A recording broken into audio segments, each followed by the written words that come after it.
성부와 성자와 성령의 이름으로 말씀을 드립니다. 네, 오늘 환경주의를 맞이해서 성공의 기도서에 보면 창조 질서 보전이라는 그 기도 제목을 가지고 본문도 주어지고 성무 일과처럼 이렇게 전례를 지키도록 안내를 하고 있습니다.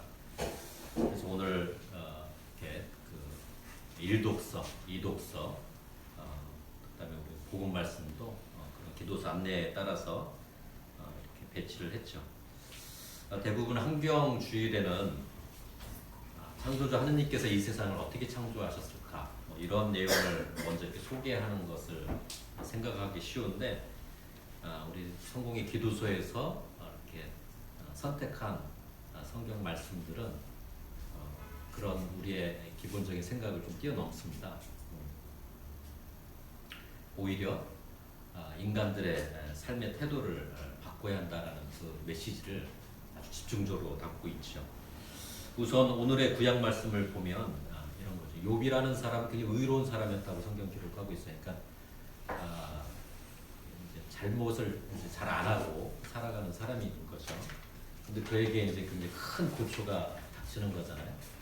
버버시로 살 수 있는 사람 뭐 이런 표현을 많이 쓰는데 욥이 그런 사람이었던 것 같은데 어쨌든 그 사탄의 어떤 시험을 하는 거죠. 정말 이 사람이 올곧게 살 수 있는지 내가 한번 시험을 해보겠다 해서 고초를 주는 건데 그래서 이제 고초를 당하는 욥 입장에서는 억울하죠. 그래서 막 하느님한테 항변도 합니다. 이제 그럴 때 이 항변하는 욥에게 이제 하느님께서 답변을 해주는 말씀이에요. 오늘 이렇게 그 구약 그 욥기의 말씀을 이렇게 적고 있네. 나 이제 물을 터이니 알거든 대답해 보아라. 내가 땅에 기초를 놓을 때 너는 어디 있었느냐? 그렇게 세상 물정을 잘 알거든 말해 보아라. 누가 이 땅을 설계했느냐? 그 누가 줄을 치고 금을 그었느냐? 어디에 땅을 받치는 기둥이 박혀 있느냐? 그 누가 세상에 주춧돌을 놓았느냐? 이렇게 나는 정말 하느님이 생각하는 의로운 사람으로 살고 있는데 왜 나에게 이런 고초를 줍니까? 당신 정말 있습니까? 욥이 이렇게 항변을 하는데 그러면 이제 위로의 하느님이라면 너 힘들지 막 하면서 위로를 해주셔야 하는데 그게 아니라 감히 인간 주제에 나한테 대들어? 이런 표현으로 다가오는 거지. 내가 이 세상을 창조할 때 너는 없었던 존재다. 티끌만도 못한 존재지 않느냐. 뭐 이런 것을 오늘 욥기는 이야기를 하고 있죠. 인간의 능력이 아무리 발달했다고 해서 하느님이 창조했던 그 세상의 한 부분을 과연 우리가 창조할 수 있을까?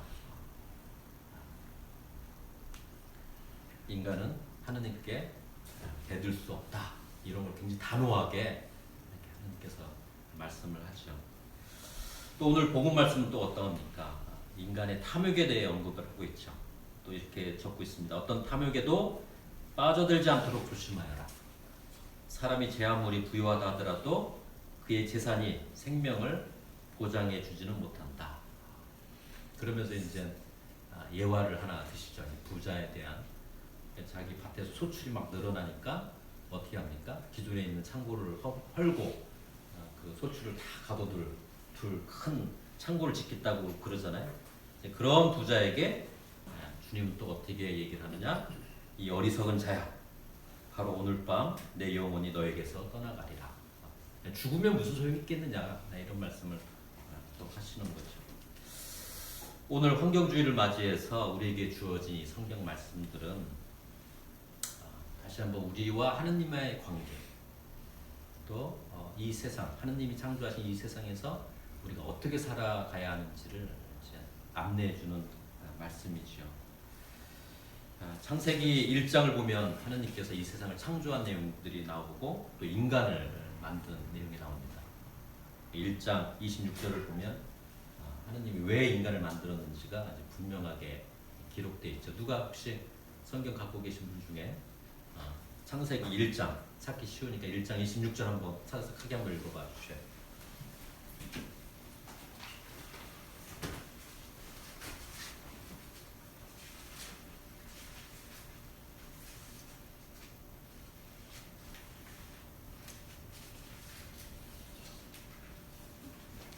하느님께서는 우리 모습을 닮은 사람을 만들자. 그래서 바다의 고기와 공중의 새, 또 집 짐승과 모든 들짐승과 땅 위를 기어다니는 모든 길짐승을 다스리게 하자 하시고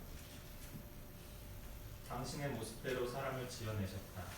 하느님의 모습대로 사람을 지어내시되 남자와 여자로 지어내시고 하느님께서는 그들에게 복을 내려주시며 말씀하셨다. 자식을 낳고 번성하여 온 땅에 퍼져서 땅을 정복하여라. 바다의 고기와 공중의 새와 땅 위를 돌아다니는 모든 짐승을 부려라. 네, 거기까지. 이 성경 말씀을 보면 어쨌든 하느님께서 인간을 만든 이유는 당신께서 창조한 이 세계를 뭔가 같이 그것을 다스릴 존재가 필요해서 인간을 만들었다고 표현을 하고 있습니다. 그래서 이제 인간들이 이 세상을 다스리게 된 건데, 이 다스리다라는 이 뜻을 그냥 우리도 번역을 할 때 다스리다 이렇게 했기 때문에 우리가 이 세상에 군림을 하면 되는구나 이렇게 그동안 해석을 해온 겁니다. 그래서 그렇게 하느님이 우리에게 주신 축복이라는 게 다스리라고 한 거구나 해서 다스려 왔는데, 결국 결과가 어떤 거냐, 우리가 이제 기후 위기, 생태 위기라고 하는데 우리가 잘 다스렸으면 상관없는데 그렇지 못한 거죠. 못해서 결국은 큰 위기 앞에 우리가 위기를 마주하게 된 거잖아요. 그래서 요즘에는 이게 다스리다는 뜻이 뭐냐,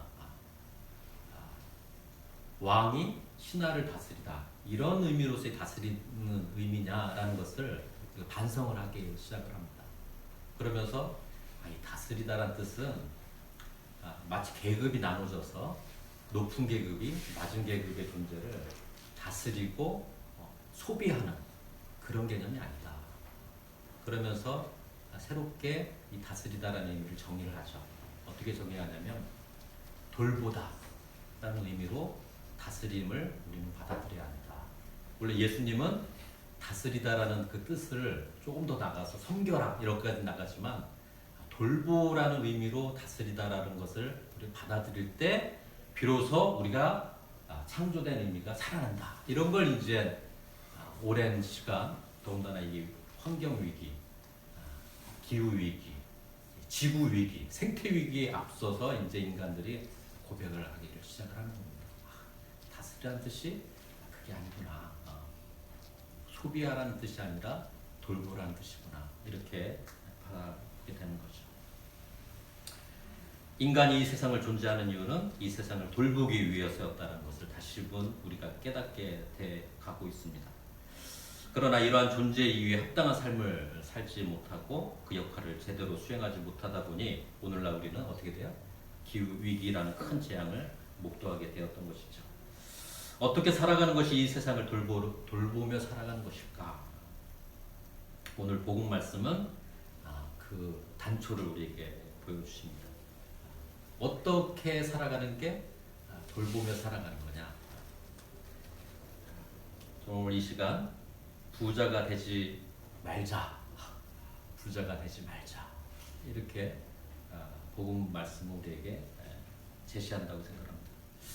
그러니까 이게 교회가 성장하고 부흥하려면 교회 열심히 나오십시오. 그럼 다 부자가 될 겁니다. 이렇게 얘기를 해야 뭔가 이렇게 좀 될 텐데, 성경의 진리는 또 이 시간 저희 입술을 통해서 선포해야 할 거는 부자가 되지 말자, 부자가 되려고 하지 마라, 이 말씀을 드려야 한다는 것이죠.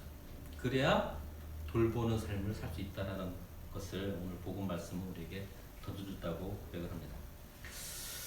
이 가난이라는 말이 있고 빈곤이라는 말이 있습니다. 그죠? 가난, 빈곤 같은 말이죠. 근데 이제 빈곤 좀 사회학적인 경제학적인 용어인 것 같고, 근데 가난이라는 말은 물론 사회학적인 경제학적인 용어도 맞습니다만 거기는 뭔가 이렇게 삶의 의미가 조금 더 결부된 단어로 이렇게 말로 저는 다가옵니다. 그래서 빈곤하면 이제 결핍 이런 걸 생각하게 되죠. 근데 가난하면 물론 이제 구조적이고 어떤 개인적인 어떤 이유 때문에 생기는 물질적 결핍 이것도 가난이라고 얘기하죠. 그러나 또 다른 가난을 우리는 좀 생각해 볼 수 있지 않나 그런 생각을 합니다. 사실상 우리가 이제 성인들이라고 얘기하는 분들 중에 이제 대표적인 분이 이제 프란시스 성인이 있는데 이분은 굉장히 유복한 환경에서 자란 사람이잖아요. 근데 어느 순간 하느님을 만나고 자기가 이제 부모로부터 얻어서 이제 물려받아 입었던 옷까지 화라락 다 벗어놓고 뭐 어떻게 살죠? 나는 가난하게 살겠다 이렇게 나선 분이잖아요. 그럴 때 이 가난은 과연 뭘까?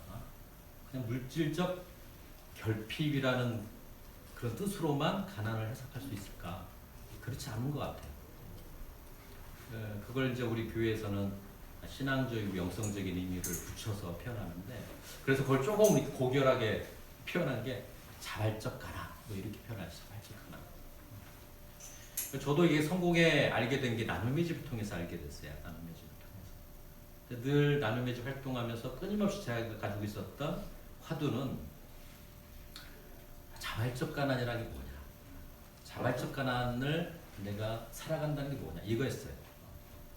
뭐 이웃을 돕고 뭐 이런 걸 다 떠나서 가장 근본적인 질문은 성공에서 이제 성공회를 먼저 안 게 아니라 이제 나눔의 집을 먼저 알게 된 건데, 그래 나눔의 집 이걸 통해서 내가 신앙생활 하는데 여기서 제일 강조한 게 뭐냐, 자발적 가난인데 과연 나는 자발적 가난을 나는 어떻게 받아들일 수 있고 또 그걸 내가 어떻게 실천할 수 있겠냐, 이게 늘 따라다니던 이렇게 화두였습니다.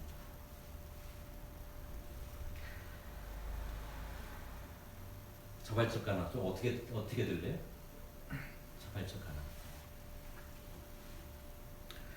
저는 개인적으로 지금도 이제 그 화두를 가지고 지금도 살고 있습니다. 그래서 저도 개인적으로 스스로 가난해지는 길을 살려고 몇 가지 이제 저 나름의 이제 원칙들을 좀 세우고 있는데, 첫 번째는 불필요한 것을 탐하지 말자. 불필요한 걸 탐하지 말자. 이게 첫 번째 제가 뭐 그래요. 자발적 가난이라고 제가 이렇게 막 얘기하기도 좀 부끄럽지만 여하튼 그런 삶을 향해서 첫 번째 가지고 온 것은 불필요한 걸 갖지 않도록 한번 해보자. 저희 집에 차가 한 대 있어요. 그래서 우리 안데레사님이 출퇴근으로 그걸 사용합니다. 그 차가 있으면 사실상 제가 이렇게 운전대에다가 방을 마련하지 않아도 차가 있으면 한 대가 더 있으면 사실 톨게이트비 기름값은 나가지만 한 4-50분이면 도봉산까지 가더라고요. 길이 잘 뚫려가지고 그럼 뭐 출퇴근도 해볼까? 뭐 이런 마음도 좀 가졌던 적이 있습니다. 근데 우리가 우리 집에서 차를 2대씩이나 가질 필요가 있을까? 그리고 뭐 내가 이렇게 차를 가지고 다닐 필요가 있을까? 뭐 이런 어떤, 그래서 이거 불필요하다 이렇게 마음을 먹으면서 차 한 대로 우리는 충분하다 이렇게 마음을 정리를 했습니다. 물론 뭐 굉장히 사소한 예지만 어쨌든 불필요한 걸 탐하지 않는 그런 모습. 그다음에 두 번째 가지고 있는 어떤 방향이라고 할까요? 불편함을 기꺼이 받아들이자. 불편함. 저는 그 지금 순례자의 집 뭐 이렇게 초라하지만 이렇게 그곳에서 이렇게 생활하면서 옛날 자취했던 그런 경험 자꾸 떠올립니다. 불편함을 익숙하게 해보자. 자꾸 편해지려고 하니까 더 많은 걸 소비하게 된 거 아니냐. 좀 불편함을 스스로 내 몸에 한번 익혀보자. 이런 걸 순례자의 집을 통해서 좀 실험을 하고 있는 거죠. 그리고 세 번째로는 나눔을 통해서 영대하는 겁니다. 수입 가운데 일부를 그것을 필요로 하는 존재들과 나눠보자. 그래서 이렇게 통장을 보면 지출 내역들이 쭉 있잖아요. 그 지출 내역들 중에 나와 내 가족을 위해서 쓰는 지출 내역 외에 그것을 필요하는 이웃들과 나는 얼만큼의 나눔을 통해 연대하고 있느냐, 그 지출 항목들을 보면 알 수 있겠죠. 이렇게 한 3가지 정도 원칙을 세워서 자발적 가난 좀 이렇게 제 몸에 이렇게 맞추려고 노력은 하고 있는데 쉽지는 않습니다. 쉽지는 않습니다. 왜 지구의 위기를 말하게 되었을까? 저는 우리 인간들이 모두 부자가 되려고 하기 때문에 지구의 위기를, 환경의 위기를, 기후의 위기를 맞게 됐다고 생각합니다. 자발적 가난으로 살아가는 것. 세상 뭐 많은 대안들이 있지만 우리가 실제로 할 수 있는 대안은 이 자발적 가난에 있지 않나. 앞서 말씀드렸습니다만 이 자발적 가난을 자꾸 강조하면 교회가 성장할 수가 없죠. 그런 이야기를 들으려고 누가 아마 오겠어요. 그러나 그런 이야기를 듣고 작게나마 실천하려고 하는 사람이 있기 때문에 지구가 망가지는 속도가 그래도 좀 느려지는 것이다. 저는 이렇게 고백을 하고 우리가 그런 사람들 중에 한 사람들이다 이렇게 이 시간 고백을 합니다. 오늘 서신 말씀은 또 이렇게 공부를 하고 있네요. 서신 말씀 마지막 읽어드리고 이어서 우리 고 수산나님을 통해서 우리가 이렇게 이 환경을 지켜나가는 교회로서 어떻게 나가면 좋을지 그런 권고, 제안을 듣도록 하겠습니다. 우리는 아무것도 세상에 가지고 온 것이 없으며 아무것도 가지고 갈 수 없습니다. 먹을 것과 입을 것이 있으면 그것으로 만족하시오. 부자가 되려고 애쓰는 사람은 유혹에 빠지고 올가미에 걸리고 어리석고도 해로운 온갖 욕심에 사로잡혀서 파멸의 구렁텅이에 떨어지게 됩니다. 돈을 사랑하는 것이 모든 악의 뿌리입니다. 돈을 따라다니다가 길을 잃고 신앙을 떠나서 결국 극심한 고통을 겪는 사람들도 있습니다. 성부와 성자와 성령의 이름으로 말씀을 드렸습니다. 이어서 우리 교수님 나오셔서 박수로 여기서